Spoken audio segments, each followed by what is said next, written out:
আমাদের দেশের কথা কি বলবো? আমাদের দাবি থাকবে বাংলাদেশের যত শিক্ষা প্রতিষ্ঠান রয়েছে সকল শিক্ষা প্রতিষ্ঠানগুলোকে সিদ্ধান্ত নিতে হবে রমজান মাসে কোনো রকম কোনো ক্লাস চালু করা যাবে না।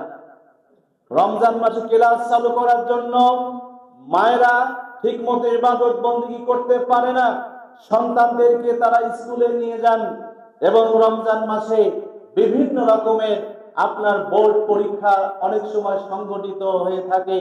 এই সকল পরীক্ষাগুলোকে রমজান মাসের পরে আপনার দিতে হবে। এটা আমাদের পক্ষ থেকে, আলেম সমাজের পক্ষ থেকে সরকারের কাছে আমাদের জোরালো দাবি থাকলো, যাতে করে এই মুসলিম উম্মাহ রমজান মাস পাওয়ার সাথে সাথে যেন তারা সুন্দরভাবে আল্লাহর ইবাদত বন্দেগী করতে পারে। সম্মানিত উপস্থিতি, আশা করি আপনারা সবাই আমাদের এই সিদ্ধান্তের সঙ্গে আপনারা একমত হবেন ইনশাআল্লাহ।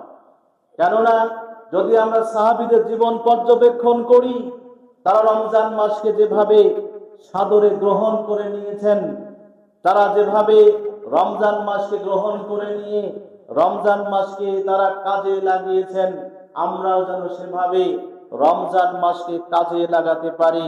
আল্লাহ আমাদের তৌফিক দান করুন। সকলে বলি আল্লাহুম্মা আমিন।